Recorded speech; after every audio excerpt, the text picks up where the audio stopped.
오늘 하나님 말씀은 에스겔 2장입니다. 에스겔 2장 1절부터 10절 말씀입니다.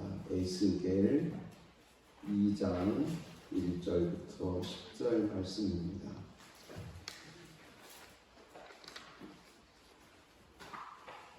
에스겔입니다. 한 절씩 교독하겠습니다.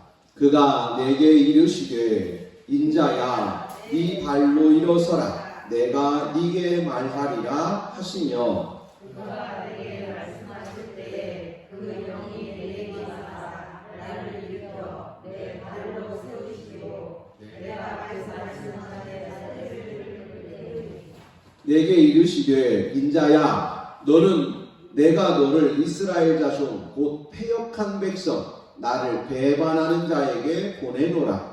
그들과 그 조상들이 내게 범죄하여 오늘까지 이르렀나니 이 자손은 얼굴이 뻔뻔하고 마음이 굳은 자니라. 내가 너를 그들에게 보내노니 너는 그들에게 이르기를 주 여호와의 말씀이 이루어졌다 하라. 그들은 패역한 족속이라. 그들이 듣든지 아니 듣든지 그들 가운데에 선지자가 있음을 알지니라. 인자야 너는 비록 가시와 찔레와 함께 있으며 정말 가운데 거절하자라도 그들을 두려워하지 말고 그들의 말을 두려워하지 말지어다. 그들은 패역한 족속이라도 그 말을 두려워하지 말며 그 얼굴을 무서워하지 말지어다. 그들은 심히 패역한 자라. 그들이 듣든지 아니 듣든지 너는 내 말로 고할지어다.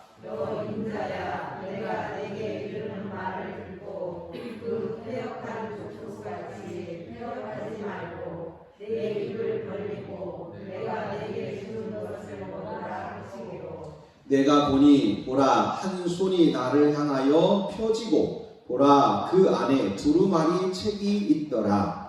그가 그것을 내 앞에 펴시니 그 안팎에 글이 있는데 그 위에 애가와 애곡과 재앙의 말이 기록되었더라. 아멘. 아멘. 할렐루야. 하나님의 크신 은혜에 감사드립니다. 에스겔입니다. 에스겔. 에스에 츠크 이렇게 되어 있는데 이건 강하게 하신다. 그리고 엘은 엘로힘 하나님 그런 뜻입니다. 그래서 하나님이 강하게 하신다 그런 뜻이고 하나님이 힘주신다 그런 뜻도 됩니다. 하나님이 강하게 하신다.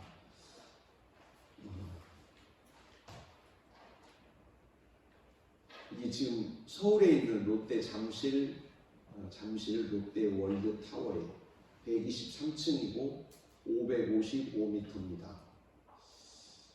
중학교, 고등학교, 대학교, 대학원 이렇게 학교를 들어갈 때 입학 시험을 쳐요. 입학 시험을 왜 치지요? 사람 뽑으려고 시험 치나요? 사람 뽑으려면 그냥 숫자 맞춰서 받으면 되지. 왜 시험을 왜 칩니까? 시험을 왜 쳐요? 우리는 그냥 시험을 왜 치는지도 모르고 시험 치니까 시험 치는 거예요. 그러나 우리가 이유를 분명히 알면 시험이 꼭 필요하다는 것을 알 수 있어요. 사람 힘들게 왜 시험 칩니까? 그 떨어지는 사람 애통하고 그 떨어지는 사람 속상하고 왜 시험 칩니까? 그 시험은 입학시험은요. 입학시험이 있고 졸업시험이 있어요. 입학시험이 있고 졸업시험이 있어요. 입학에서는 입학할 때 시험은 이 사람이 공부를 할 수 있는 기초가 갖춰져 있는가를 보기 위해서 입학시험을 칩니다. 졸업시험을 통과해야 이제 졸업이 돼요. 졸업이 허락이 됩니다. 입학하면 시간 지나면 학교 다니면 저절로 졸업이 되는 게 아니고 졸업을 앞두고 시험을 쳐서 이제 졸업시험에서 박수 한번 해요. 박수. 어차피 떡은 하는 거니까 기쁘게 하시고 어차피 떡을 하게 됐으니까 우리 즐겁게 박수 치고 떼먹고 그러시게요. 감사합니다. 그래도 졸업시험은 쳐요. 이 졸업시험은 뭐냐면요, 학교에서 지금까지 학교에서 공부한 것들이 일정한 수준에 올라와 있나, 입학할 때는 겨우 기초를 가지고 왔는데 우리 학교에 다니면서 학교에서 요구하는 공부를 하고 졸업할 만한 실력으로 올라가 있는가를 확인하는 것이 졸업시험이에요.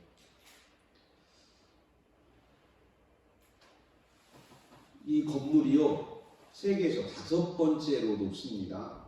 이 건물이 세계 5번째 높은 건물인데 무게가 74만 톤이래요. 무게가 74만 톤인데 74kg, 사람 한 명을 74kg이라고 평균하면 1000만 명 무게예요. 그러니까 서울 인구가 1000만 명이라면 75kg짜리 사람 1000만 명 무게하고 저 건물 무게하고 똑같아요. 그 무게가 얼마나 크겠어요? 무겁기가. 그래서 저 무게를 받치기 위해서 하부 기초를 합니다.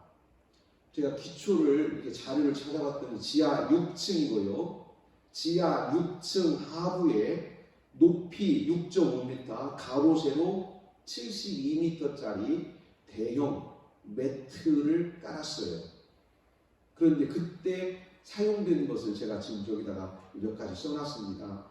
2021년 6월 4일, 5일 이틀 동안 32시간 동안 시멘트를 부었어요. 준비를 하고 32시간 동안 이렇게 시멘트 붓는 거 보고 뭐라고 그래요?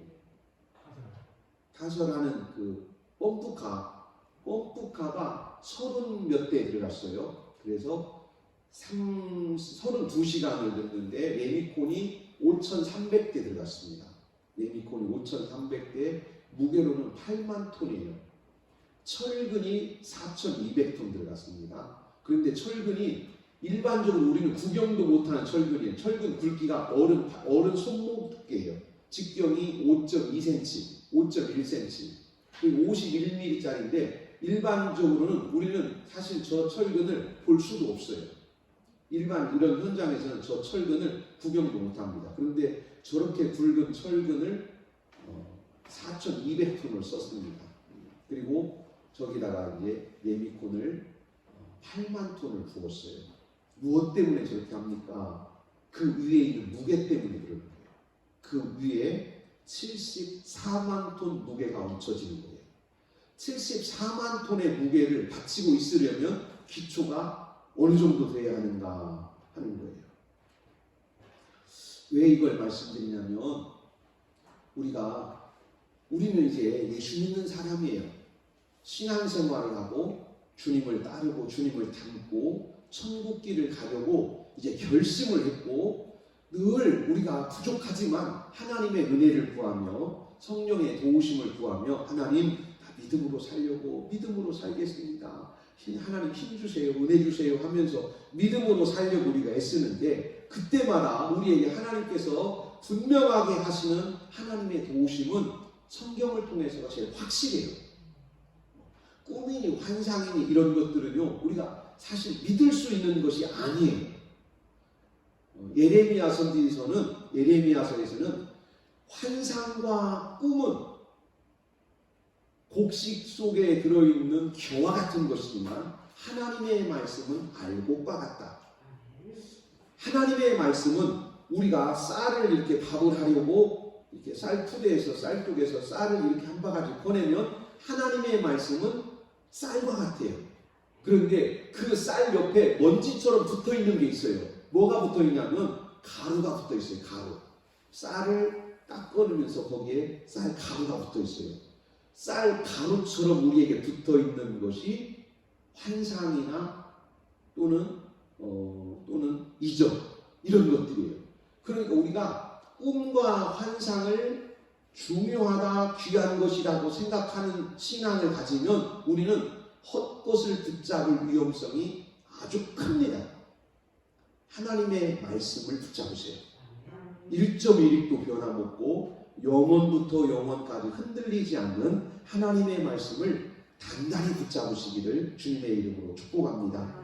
그러기 위해서 우리가 그냥 성경을 그냥 읽는 것은 큰 도움이 안 돼. 가르치고 배우고 연구하고 또 한 절 한 절 묵상하고 이렇게 하면서 성경을 읽고 할 때에 그 성경 말씀이 내 삶에 살아 들어옵니다. 우리가 음식을 먹는다고 다 힘이 되는 게 아니에요. 그 음식을 먹을 때에 내 몸 안으로 들어올 수 있도록 해야 그 음식이 내 안에 들어와서 어른들 말씀대로 피가 되고 살이 되는 거예요. 그러기 위해서 우리가 성경의 기초를 매주 이렇게 수요일 날마다 또 반복하고 조금씩 계속 이렇게 하는 것을 그냥 기초를 쌓는다 생각하시고 보이지 않는 건물에 보이지 않는 기초를 든든히 한다 생각하시고 꼭 참고 인내하면서 매주 수요일마다 성경의 기초를 다지시기를 축복합니다. 그러면 그 위에 하나님의 말씀으로 집을 세우는 것처럼 하나님의 말씀을 읽고 내가 창세기를 읽든지 말라기를 읽든지 에스겔서를 읽든지 어디를 읽든지 하나님의 말씀을 읽고 묵상하고 기도할 때 그 말씀이 틀어지지 않고 또 오해되지 않고 왜곡되지 않고 바르고 정확하게 이해되고 또 성령께서 우리가 묵상하실 때에 주시는 그 말씀을 바르게 이해하면 우리의 신앙은 바르게 됩니다. 그러기 위해서 항상 이 수요일에 하는 이 성경의 기초를 소중히 여기시고 차곡차곡 같이 하시면 신앙에 큰 도움이 될 줄로 믿습니다. 그리고 우리가 수요일에 하는 것은 우리의 신앙을 화려하게 하는 것은 아니에요. 우리의 신앙이 어디에 뭐 형태가 뭐가 아름답게 멋지게 드러나는 것은 아니에요. 기초라는 것은요. 저 몇만 톤의 철근과 철골과 시멘트가 저 고강도 시멘트입니다. 저 시멘트가 땅 속에 들어있는 거예요. 저 30m 땅 속에 들어있는 거예요. 지금 가서 보시면 그것들은 흔적도 보이지도 않아요. 그러나 보이지 않는 30m 저 지하에 저 어마어마한 기초가 들어있어서 그 기초가 건물을 받쳐주고 있는 거예요. 겉만 화려한 신앙은요 언제든지 무너집니다. 그러나 기초가 단단하면 시간이 가면 갈수록 더 빛나고 아름다운 신앙으로 세워질 줄로 믿습니다. 저 아름다운 건물도 저렇게 기초를 튼튼히 하는데 하물며 우리가 영원히 섬기는 우리의 신앙의 기초는 얼마나 든든히 해야 되겠습니까? 신앙의 기초를 튼튼히 하시기를 축복합니다. 이제 같이 읽어가시겠습니다. 성경 공부하기, 구약 성경 목록, 성경 시대 구분, 사사들의 이름, 유다 왕들의 이름, 신구약 중간 세계사. 성경 목록입니다. 창세기, 출애굽기, 레위기, 민수기, 신명기, 여호수아, 사사기, 룻기, 사무엘 상하, 열왕기 상하, 역대 상하, 에스라, 느헤미야, 에스더, 욥기, 시편, 잠언, 전도서, 아가, 이사야, 예레미야, 에가, 에스겔, 다니엘, 호세야, 요엘, 아모스, 오바댜, 요나, 미가, 나훔, 하바국, 스바냐, 학계, 스가랴, 말라기. 신약 성경입니다. 마태복음, 마가복음, 누가복음, 요한복음, 사도행전, 로마서, 고린도전후서, 갈라디아서, 에베소서, 빌립보서, 골로새서, 데살로니가 전후서, 디모데 전후서, 디도서, 빌레몬서, 히브리서, 야고보서, 베드로 전후서, 요한 1, 2, 3서, 유다서, 요한 계시록. 성경 시대입니다. 창조 시대, 족장 시대, 출애굽 광야 시대, 정복 시대, 사사 시대, 통일 왕국 시대, 분열 왕국 시대, 포로 시대, 포로 귀환 시대, 중간 시대, 복음 시대, 교회 시대. 에스겔서는 분열 왕국 시대에서 포로 시대로 넘어가는 과정입니다. 에스겔 선지자는 두 번째 포로 때 끌려갔습니다. 창조 시대라는 표현은 창세기 1장에서 11장까지입니다. 지금까지는 말씀을 쉬운 것이니까 말씀을 안 드렸어요. 천지 창조에서부터 아브라함의 아버지 데라까지, 아브라함부터는 족장시대 이렇게 표현합니다. 그래서 창세기 1장부터 11장까지를 창조시대, 천지창조에서 아브라함의 아버지 데라까지를 창조시대라고 합니다. 족장시대, 아브라함, 이삭, 야곱, 요셉의 시대, 창세기 12장에서 50장 욥기입니다. 새벽에 읽으시는 욥기가 바로 족장시대에 해당됩니다. 사사시대입니다. 온니엘부터 사무엘까지 약 340년입니다. 사사들이 12분이 있어요. 온니엘, 에봇, 삼갈, 드보라, 기드온, 돌라, 야일, 입다, 입산, 엘론, 압돈, 삼손. 왕들이 시작됐습니다. 왕조가 통일 왕조예요. 사울 왕, 다윗 왕, 솔로몬 왕. 솔로몬 왕이 돌아가시고 남북으로 분리되고 남쪽은 유다 344년, 북쪽은 이스라엘 208년을 지냈습니다.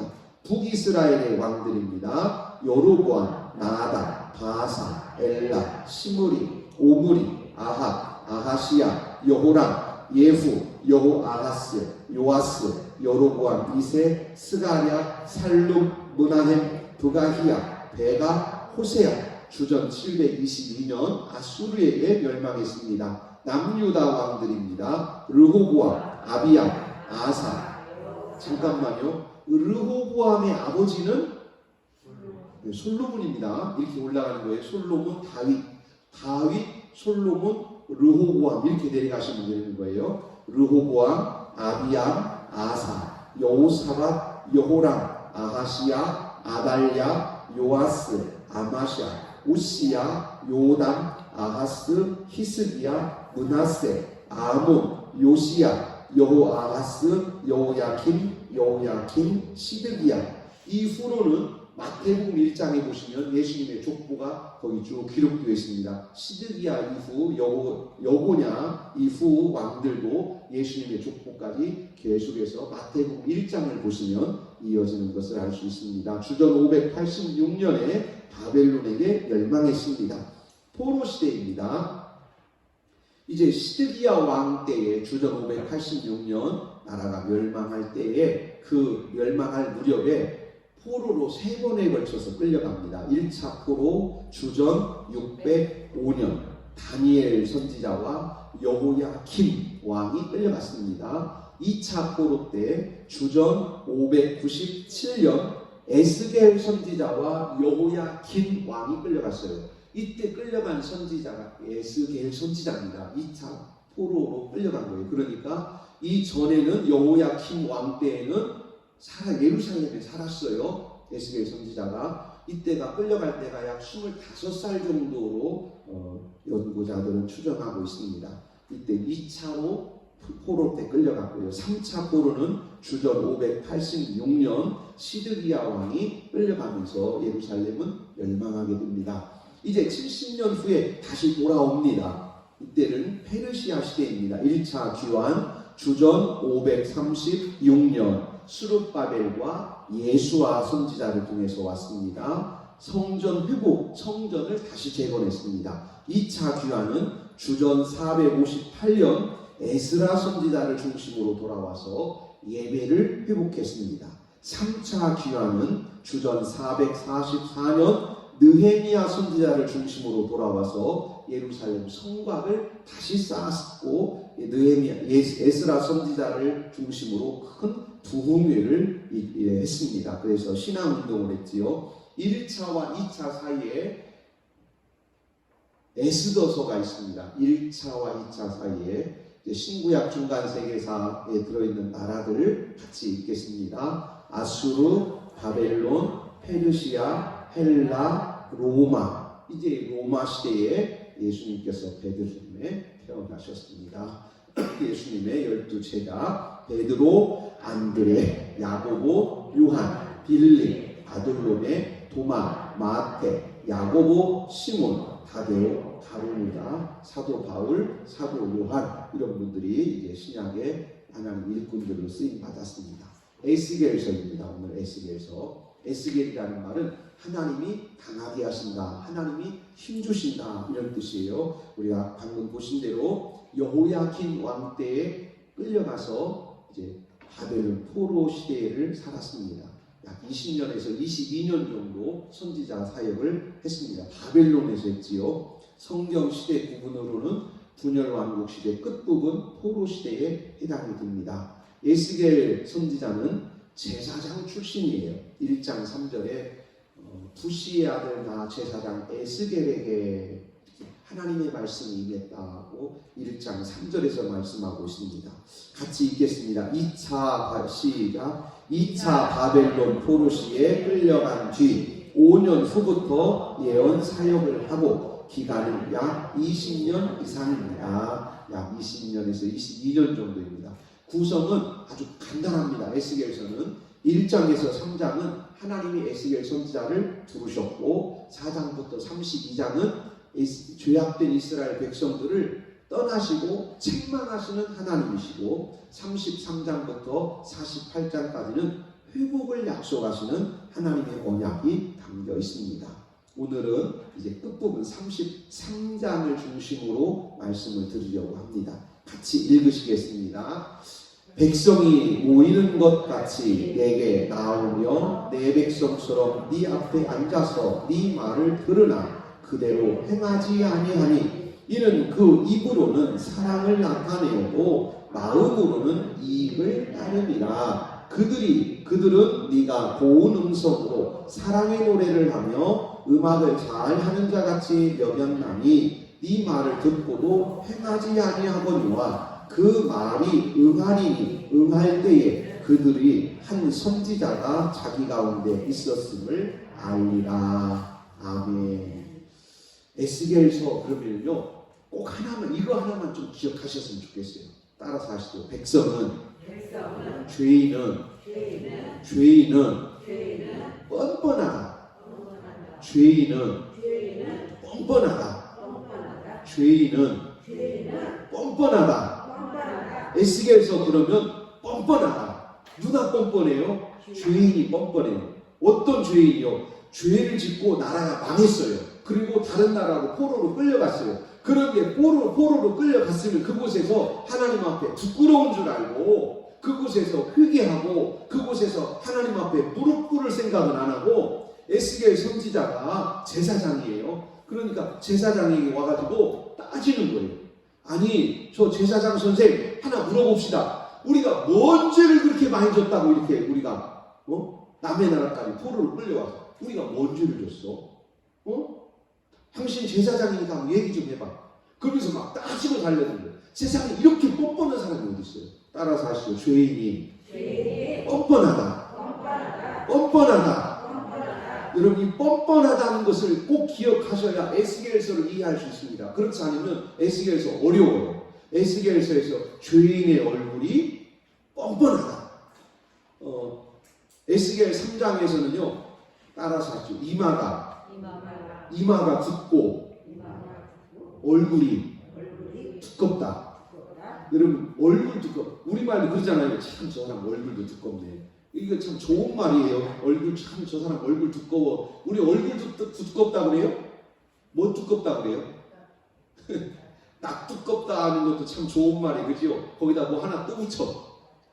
참 뭐 두껍다 그래요. 왜 그러냐면 참 저 사람 자기 자신을 모른다. 이스라엘 백성이 자기 자신을 몰라요.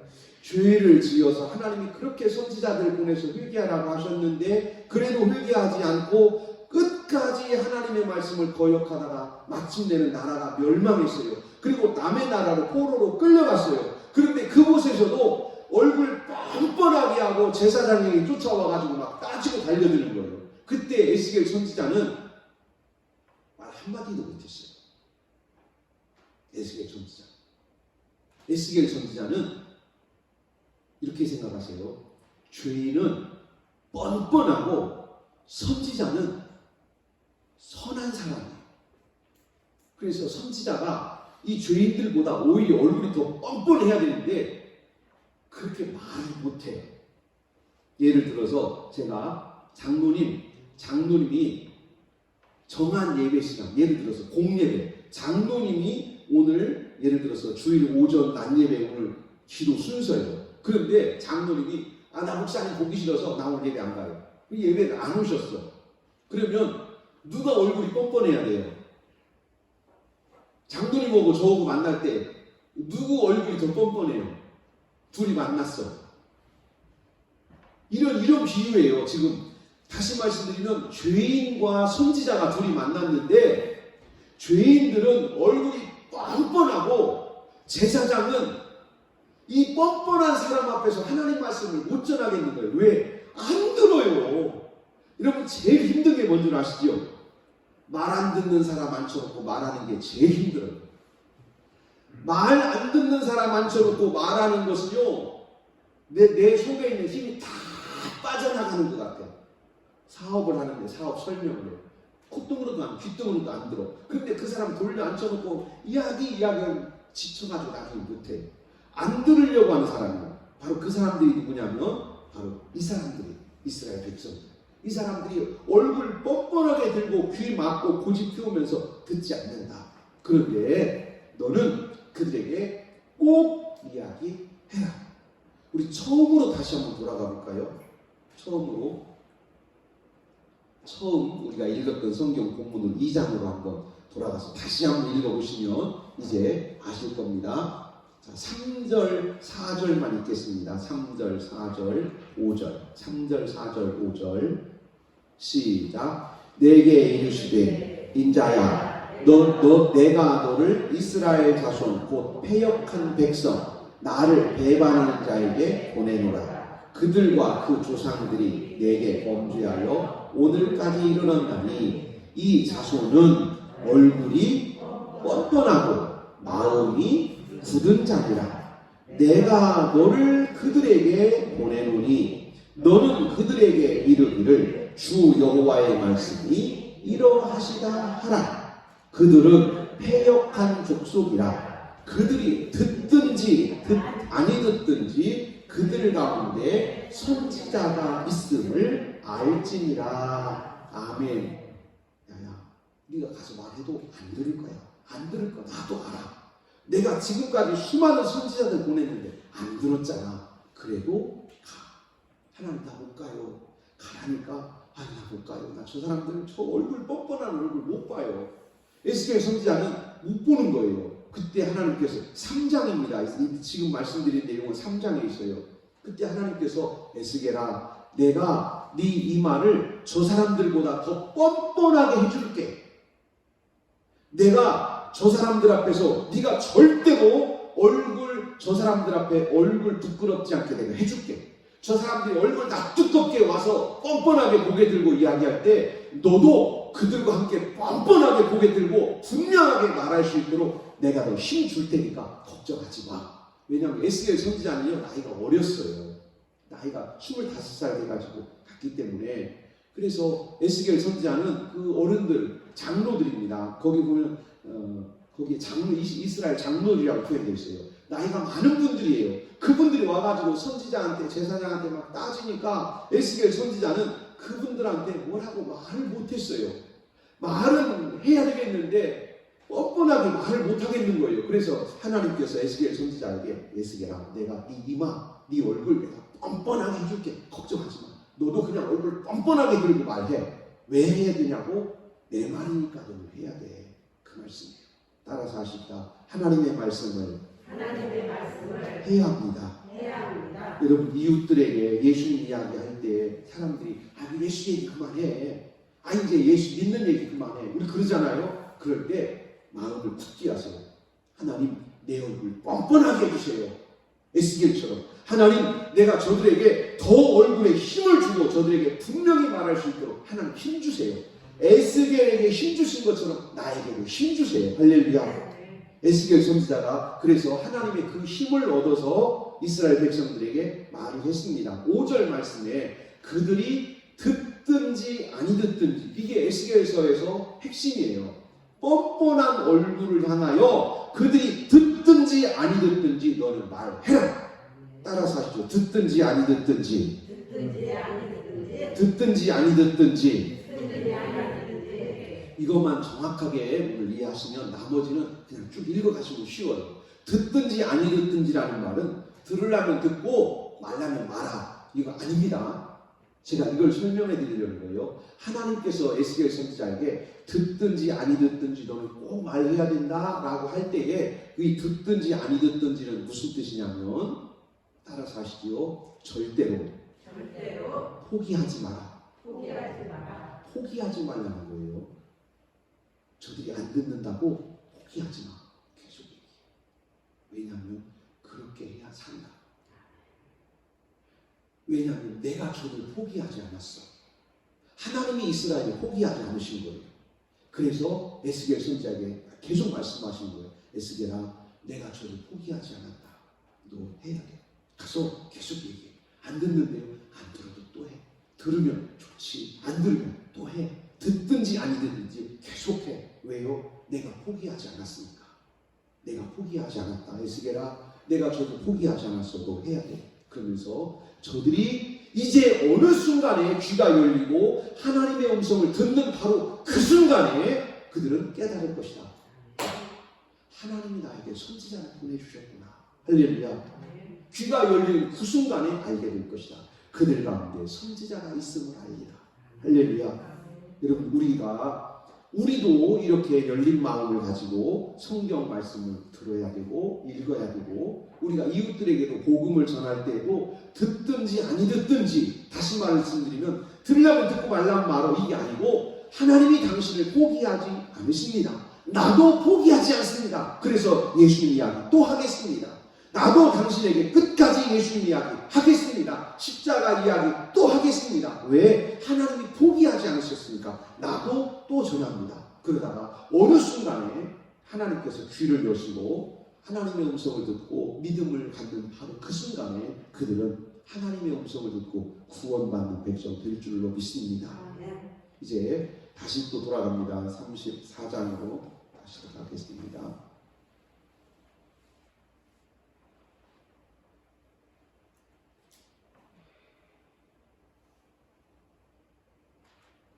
같은 말씀이 33장 32절 3절인데요. 이 에스겔 선지자가 하나님 말씀을 계속 전했더니 그 사람들은 무슨 생각했냐면, 저 사람은 원래 말 잘하는 사람이야. 저 사람은 원래 저런 말 잘했어. 그러니까 하나님의 음성으로 듣지 않고 에스겔 선지자는 원래 저런 말 해. 여러분, 예배에 오면 목사님은 원래 예수 잘 믿으라고 해. 원래 목사님들은 다 신앙생활 잘하고 하시지. 목사님 얘기라고. 그런데 하나님의 음성을 못 들어요. 그러나 에스겔아, 계속해서 이야기해라. 언젠가 저들이 성령의 감동 속에 귀가 열리고 마음이 열리는 바로 그 순간에 네가 전한 그 음성이 하나님께서 선지자를 통해서 주신 말씀인 것을 깨달을 때가 곧 올 것이다. 할렐루야. 그때 그들이 살아날 것이다.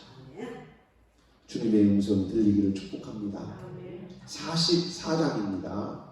이제 에스겔 선지자는 이 말씀을 듣고 그대로 계속해서 하나님 말씀을 전합니다. 약 20년을 듣지 않는 백성들에게 계속 하는 거예요. 듣지 않는 백성들에게 20년 이상 했어요. 얼마나 어렵겠습니까? 안 듣는 사람에게 20년 동안 같은 말을 한다고 생각해 보세요. 얼마나 힘든지. 그런데 하나님께서 에스겔 선지자에게 저들이 이제 내 말을 듣는 날에 이런 귀한 역사가 일어날 것이다. 저들이 귀가 열리는 때, 그때입니다. 그가 나를 데리고 성소의 동쪽을 향한 바깥문에 돌아오시니 그 문이 닫혔더라. 여호와께서 내게 이르시되 이 문은 닫고 다시 열지 못할지니 아무도 그리로 들어오지 못할 것은 이스라엘 하나님 나 여호와가 그리로 들어왔음이라. 그러므로 닫아둘지니라. 아멘. 지금 여기가 어디냐면 예루살렘의 동쪽 문이에요. 에스겔 선지자가 이스라엘 백성들에게 예언을 합니다. 여러분이 귀가 열리고 여러분이 마음을 열고 이 하나님의 음성을 듣는 바로 그 순간부터 예루살렘이 살아날 것입니다. 그리고 예루살렘으로 이스라엘 백성이 돌아가서 다시 성을 쌓고 성문을 달고 성전을 다시 짓고 그곳에서 하나님을 예배할 때에 하나님께서 이스라엘을 향하여 동쪽 성문을 통해서 동쪽 문으로 예루살렘 성으로 들어오셔서 성전 안으로 들어가시고 그 동쪽 문을 하나님께서 에스겔아 이 문 닫아라. 동쪽 문을 닫으시겠다는 거예요. 그래서 그 문을 닫습니다. 지금 실제로 예루살렘 제가 사진을 준비를 못했는데요. 예루살렘 성의 동문 그러니까 감람산 쪽으로 되어 있는 동쪽 문은요 아예 막아버렸어요. 문은 형태가 있는데 문을 아예 거기다 돌을 쌓아가지고 막아버렸습니다. 이게 무슨 뜻이냐면 하나님 이제 못 가십니다. 이 동문 예루살렘의 동문은 무슨 의미냐면요 하나님이 출입하시는 분이에요. 하나님께서. 그래서 에스겔 3장, 에스겔 4장부터 32장까지 이스라엘 떠나셨어요. 에스겔 10장에서 하나님께서 에스겔아 나 이 백성 떠날란다 그러면서 동문으로 해서 하나님이 떠나가셨어요. 그리고는 이 백성이 회개했으니까 내가 다시 온다 그러면서 동문으로 오셨어요. 그리고는 하나님 이렇게 말씀하셨어요. 에스겔아 이 동쪽 문 막아버려. 내가 이 백성들 짜증나면 내가 또 나갈지 모르니까 이 문 막아버려. 왜? 내가 이제 다시는 이 백성 안 나갈란다. 다시는 이 백성 데리고 죽으나 사나 내가 예루살렘에서 할 테니까 여기 동문 막아버려. 하나님이 결단하신 거예요. 내가 이 백성 포기하지 않는다. 따라서 하십시다. 이 백성 포기하지 않는다. 너도 포기하지 마라. 여러분 자신도 포기하지 마시기를 바랍니다. 나 같은 것이 무슨 신앙이 있다고 내가 무슨 믿음이 있다고 아니에요. 하나님이 나를 포기하지 않으셨어요. 여러분 스스로도 포기하지 마시기를 바랍니다. 하나님이 나를 포기하지 않으셨는데 왜 내가 나를 포기합니까? 포기하지 마세요. 나는 믿음 없는 사람이에요. 나는 원래부터 믿음이 적었어요. 나는 원래 믿음이 좋지 않아. 아니에요. 하나님이 나를 포기하지 않으시고 끊임없이 믿음을 더해주고 계신 줄로 믿습니다. 47장입니다. 이제 하나님이 함께 하시는 성전에서 이루어지는 일들입니다. 계속 읽어가겠습니다. 그가 나를 데리고 성전 문에 이르시니 성전의 앞면이 동쪽을 향하였는데 그 문지방 밑에서 물이 나와 동쪽으로 흐르다가 성전 오른쪽 제단 남쪽으로 흘러내리더라. 그가 또 나를 데리고 북문으로 나가서 바깥 길로 꺾어 동쪽을 향한 바깥 문에 이르시기로 본즉 물이 그 오른쪽에서 스며 나오더라. 그가 내게 이르시되 인자야 네가 이것을 보았느냐 하시고 나를 인도하여 강가로 돌아가게 하시기로 내가 돌아가니 강 좌우편에 나무가 심이 많더라. 그가 내게 이르시되 이 물이 동쪽으로 향하여 흘러 아라바로 내려가서 바다에 이르리니 이 흘러내리는 물 그 바다의 물이 되살아나리라. 아멘. 하나님께서 예루살렘 성전에 임하셨고 이제 성전에서부터 흘러내리는 강물이 흘러서 이스라엘 모든 땅을 다 살리고 사해바다로 흘러 들어가서 사해바다 죽은 바다까지도 다 살리는 역사가 일어날 것이다. 하나님께서 약속하셨습니다. 그 핵심은 뭐냐면 내가 이 백성 포기하지 않는다. 내가 이 백성 포기하지 않는다. 에스겔 48장 35절입니다. 맨 마지막 절 말씀이에요. 같이 읽습니다. 그 사방의 합계는 18,000척이라 그날 후로는 그 성읍의 이름을 여호와 삼마라 하리라. 아멘. 여호와 삼마라는 말은 여호와께서 거기 계시다. 어디요? 예루살렘에. 어디요? 이스라엘 백성과 함께. 하나님이 절대로 이스라엘 떠나지 않으시고 하나님이 절대로 하나님의 백성 포기하지 않으시고 하나님이 나와 함께 계신다. 여호와 삼마. 이 여호와의 삼마의 이름이 바로 임마누엘이에요. 하나님이 너를 떠나지 아니하시고 하나님이 나를 포기하지 않으시고 나와 함께 계신다. 임마누엘 하나님의 이름으로 우리와 주님이 함께 계시는 줄로 믿습니다.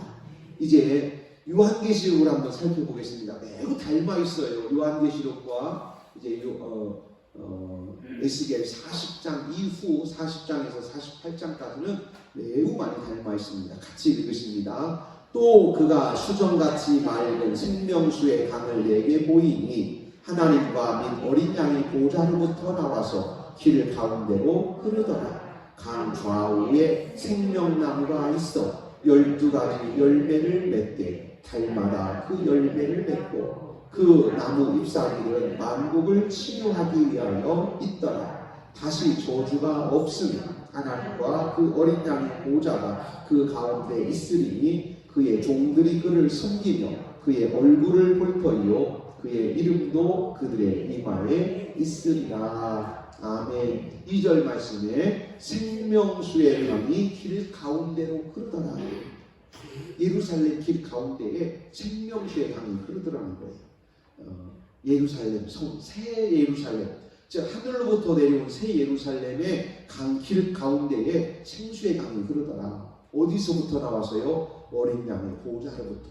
하나님과 어린 양의 보좌로부터 나온 생수의 강이 예루살렘, 새 예루살렘의 길 가운데를 흐르더라.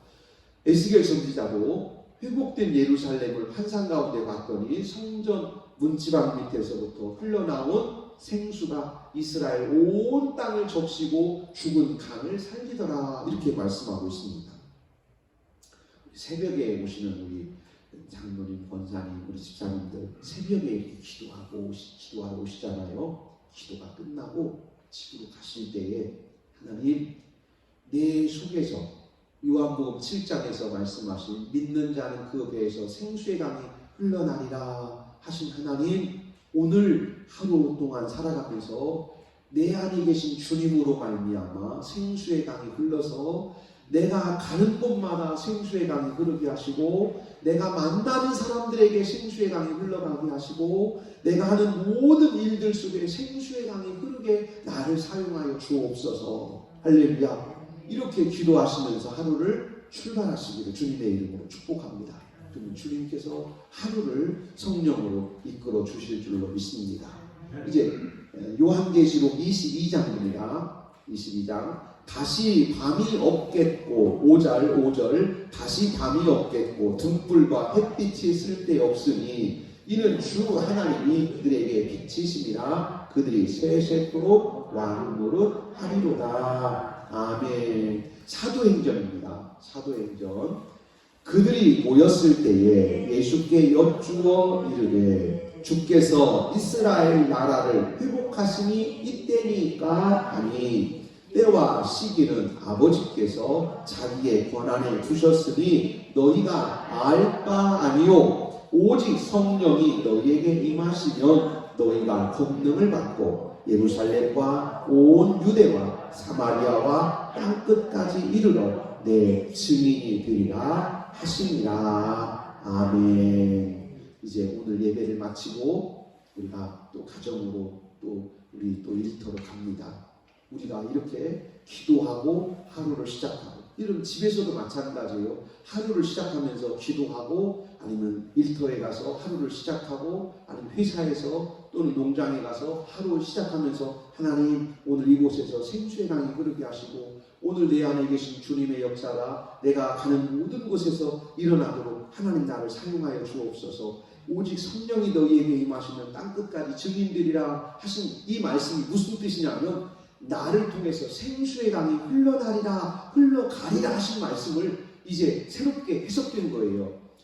우리를 통해서, 예수 믿는 우리, 오늘 예배하는 여러분을 통해서 예수 그리스도의 생명이 흘러가기를 축복합니다. 하나님의 축복의 강수가 흘러가기를 축복합니다. 또 생명을 살리는 능력의 말씀이 흘러가기를 축복합니다.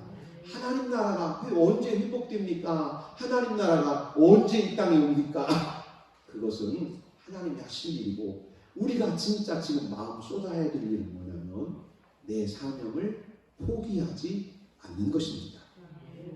하나님께서 에스겔 선지자의 얼굴을 뻔뻔하게 하셨다 이렇게 말씀드렸어요. 에스겔에서는 뻔뻔하다. 죄인이 뻔뻔해요. 그래서 에스겔에서 에스겔 선지자에게, 야, 내가 네 얼굴도 뻔뻔하게 해줄게.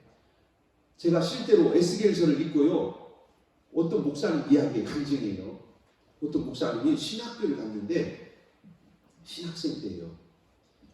갔는데 이분은 전도를 못하는 거예요. 가서 사람을 만나서 만나기까지 딱 했는데, 저 예수 믿으세요 세우려면 이게 부끄러워서 말을 못하겠는 거예요. 사람을 만나긴 만나는데 부끄러워서. 한 학기가 지났어요. 그리고 또 한 학기가 지나요. 1년이시네, 1년. 신학교 1학년이 끝났는데 자신감이 없어졌어요. 무슨 생각을 했냐면 나는 목회자가 안 될 것 같아. 난 목사 못 될 것 같아. 예수 안 믿는 사람 만나서 예수 믿으세요 이렇게 눈을 똑바로 뜨고 말을 해야 되는데 이걸 못하겠는 거예요. 사람 얼굴을 보고 예수 믿으라고 이렇게 말을 못하겠는 거예요. 그래서 성경을 계속 읽는데 성경을 읽다가 에스겔서를 읽게 됐어요. 그리고 제가 오늘 우리가 함께 나눈 이 에스겔서 말씀을 들으면서 이 죄인들에게, 이 얼굴 뻔뻔한 죄인들에게 하나님께서 에스겔에게 에스겔아 너는 얼굴 더 뻔뻔하게 들고 얘기해. 아니 죄인도 얼굴 뻔뻔하게 들고 사는데 네가 하나님 말씀 전하면서 얼굴 뻔뻔하게 들고 얘기해야지. 그런데 하나님 나는 그렇게 못해요. 그 2학년 1학기가 지났어요. 여름방학 때. 아니 어떻게 해야 될지를 몰라. 그래서 그분이 기도했대. 하나님 이 문제 해결 안 되면 저 이제 신학교 안 갑니다. 어떻게든지 해결해 주세요. 어떻게 했냐면요.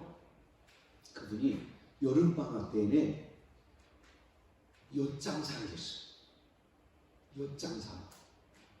구루마를 니아가를 하나 사가지고 엿을 이렇게 그 엿판을 이렇게 올려가지고요. 여름 내내 돌아다니면서 가위 치고 다니면서 엿 팔았어요. 첫날 엿 하나도 못 팔았어요. 왜냐면 말 한 대도 못했어요. 두 번째 날도 엿 하나도 못 팔았어요. 3일째 되는 날 누가 지나가다가 엿 팔아요? 예. 그래서 엿 하나 팔았대요. 말 한마디도 못하고. 그런데 거의 2달 동안을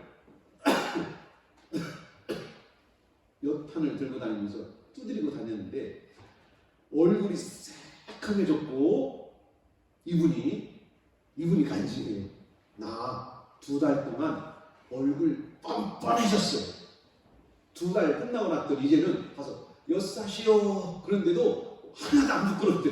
2달 동안 했더니. 그러면서 그분이 에스겔서를 같이 나누면서 간증을 하시더라고요. 제가 왜 엿장사 이야기를 하냐면 에스겔서를 이해하시라고. 에스겔서는 그런 흐름이 있어요. 여러분 우리가 하나님 앞에 우리의 죄를 쏟아 놓을 때도 나 부끄러워서 하나님 앞에 어떻게 안 해요. 하나님이 나를 포기하지 않으셨기 때문에 우리는 우리의 죄를 쏟아 놓을 수 있습니다. 사람들은 그래요. 죄 짓고 하나님 앞에 가서 참 얼굴도 두껍지. 아니 죄는 왜 짓고 하나님 앞에 회개해? 나 두껍게. 우리 두꺼워야 돼요. 왜 두껍냐고요? 내가 얼굴 두꺼워서가 아니고 하나님이 나를 포기하지 않으셨기 때문에 두꺼운 거예요. 핵심이 그겁니다. 그 얼굴이 두껍다는 말을 오늘 성경은 에스겔 이렇게 표현한 거예요. 하나님이 네 얼굴에 힘주셨다. 하나님이 너를 포기하지 않으셨다. 여러분 하나님이 우리를 포기하지 않으셨습니다. 여러분 자신도 포기하지 마십시오. 난 믿음 없는 사람이야. 나 같은 게 뭘 한다고. 아니에요. 하나님이 나를 포기하지 않으셨기 때문에 우리도 우리를 포기하면 안 됩니다. 두 번째, 하나님께서 우리의 이웃들을 포기하지 않으셨기 때문에 우리도 우리 이웃들을 포기하면 안 됩니다. 듣든지 아니 듣든지라는 말은 들으려면 듣고 말라면 말아 이게 아니고 하나님이 당신을 포기하지 않으셨기 때문에 나는 또 복음을 전합니다. 이런 의미예요. 성령이 역사하시기를 축복합니다. 그래서 끝까지 이 하나님의 포기하지 않는 사랑 전하시기를 바랍니다. 세 번째 우리가 포기하지 않는 것은 하나님 주신 사명이에요. 나는 힘이 없지만, 나는 부족하지만, 나는 약하지만 하나님께서 이 죄 많은 세상에서 우리가 사명을 잘 감당할 수 있도록 날마다 힘 주시기 때문에 우리는 또 시작할 수 있습니다. 지금까지 실패했고, 지금까지 포기했고, 지금까지 부족했어도 하나님은 또 힘주시고 새날을 우리를 일으켜 주시는 줄로 믿습니다. 그러므로 하나님께서 포기하지 않으신 우리 자신, 우리 이웃, 우리 사명 단단히 붙잡으시고 주님과 함께 성령 안에서 부지런히 복음의 일에 쓰임받는 복된 삶이 되기를 축복합니다.